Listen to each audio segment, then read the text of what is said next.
What's up mga pare kayo? So for today, magkakabit tayo ng Ram Air dito sa Honda Click natin. Honda Click 150. So ito, nabili ko to sa Shopee for 150 pesos. Merong ibang mga style na kulay. May parang mga titanium effect. Mas mahal yun. Siguro nasa around 700 yun.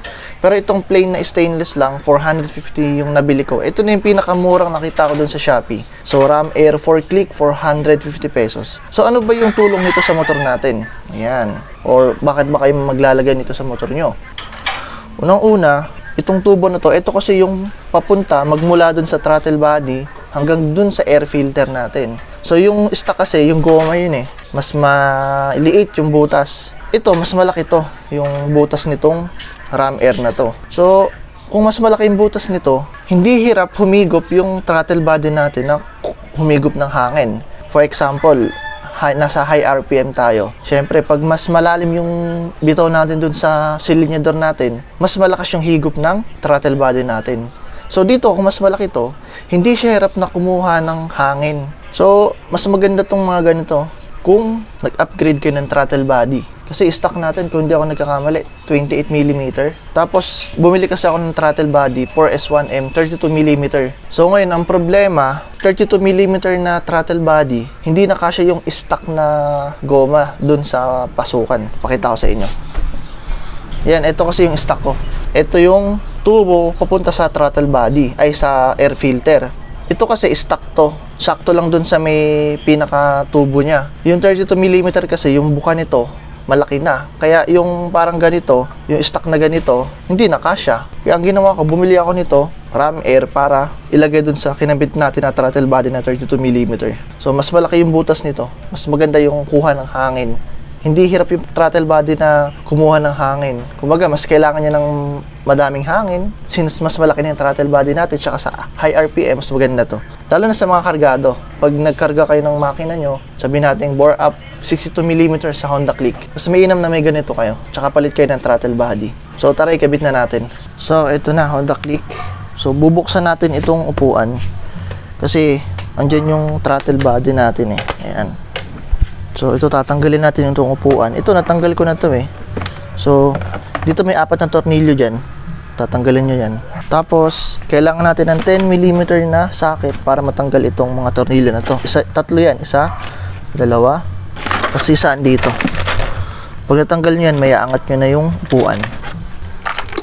Ayan. So, ito yung Ram Air natin. Kailangan natin ng 10mm na socket para mabuksan itong upuan.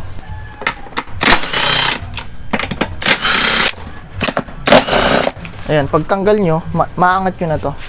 Tapos, ito pala mga pare ko kailangan nyo to itanggalin to, pati ito. Ayan.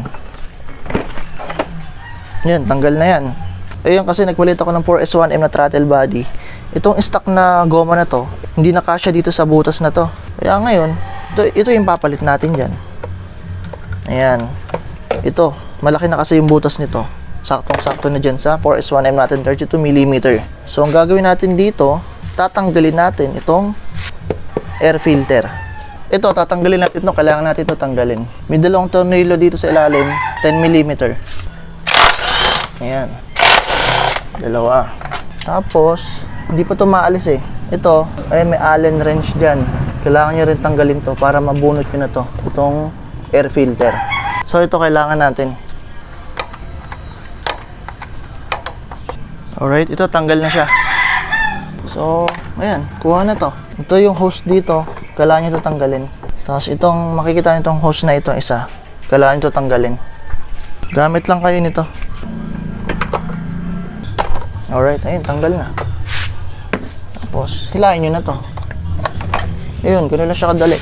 Tanggal na yung air filter. Susunod natin gagawin, tatanggalin natin to. Tapos, buksan natin to para mahugot natin kasi may tubo pa sa loob to, mahaba So, ito natanggal ko na to. Yung takip niya. Ngayon, huhugutin natin to. Kaso nakita ko parang magkaduktong siya dito. Ang gagawin ko na lang, sirain ko na lang since hindi ko naman din na to kailangan. Wala, din natin to kailangan kaya sirain na natin to. Ayan. So, wala nang balikan sa stock to pag ganito. Alright. Ayan. Yan, hugot na siya. Kasi magkaduktong siya ayun, nakaganon Wala siyang tanggalan. Hindi ko lang talaga alam paano nila naikabit ito dito. Gagaling naman ng mga Honda na yun. Ito na yung ram air natin. Kakabit natin dyan. Ang problemang isa, hindi siya kasya. Ayan dito yun, oh. Hindi siya kasya. Ngayon, ang gagawin natin dito, lalakayin natin yung butas nito. Meron naman ako dyan pang grind or yung rotary tool. So, lalakayin ko yung butas nito gamit yung rotary tool.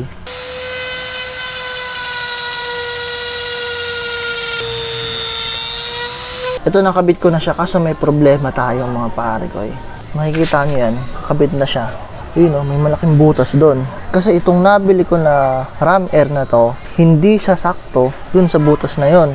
Kumbaga, umukit pa ako ng ganun sa bandang dito para sumakto tong tubo. Kasi yung tubo, magmula dito hanggang dun sa butas na stock, hindi sakto, nakaano siya, paling. Kaya ginawa ko, umukit ako dyan para pumasok lang tong tubo na to. Tapos makikita nyo, may malaking butas dyan. Tatapalan ko na lang ng epoxy yan. Yun yung isa kong naging problema dito. Pero ngayon, okay na. Fix na dito. Pasok na rin doon. Tatapalan ko lang tong butas na to para hindi siya pasukan ng mga alikabok, yung mga ganon. Alright? Tapos dito, ito siya. Ito rin yung butas niya. Oh. Ayan, fix na siya dito. Nakatornilyo ko na. Para pag nilagay ko ng epoxy, pinatuyo ko. Yun na yun. Papatigasin ko na lang para pagtanggal ko nito, kasama na yung ram air. Nakadikit na rin siya dito. Okay? Okay. So, nakabit ko na siya mga pare ko. Ito yung nilagay ko na epoxy. Ayan, matigas na siya. Ito na siya. Fix na siya dito kasi itong epoxy na to, pag tutumigas, kasi tigas to ng ano eh, parang bakal din. Tapos dito, ayan, nakabit ko na rin dito. Okay na siya dito. Naibalik ko na lahat. So, ito, maganda to magiging performance ng motor ko. Actually, na-testing ko na to kanina. Lumakas talaga yung hatak nung pinalitan ko nitong 4S1M na throttle body. So, ito, pag nagpalit ka ng throttle body, kailangan niya mag-ram air kasi yung stock na nakalagay dito na goma, hindi na kasya kasi maliit. Kasi nga itong throttle body na to, 32mm. So, mas kailangan nyo ng mas malaking butas nitong ram air para maipasok nyo dito. So, yan. Ayan yung itsura niya. So, mas malaki yung throttle body, mas malaki yung ram air, more air yung magfo-flow dito sa throttle body natin. Testing. Okay. So, ayan siya. Dito, pag na ganito kayo, kailangan nyo i-reset yung ECU mga pare ko ya. Huwag nyo kakalimutan yan. Itong mga sensor ko, stock lang to. So, yun lang mga pare ko. Thank you for watching. Next video, test drive tayo nitong throttle body. 32mm with ram air. Stock engine tayo ha. So, have a nice day. Thank you for watching.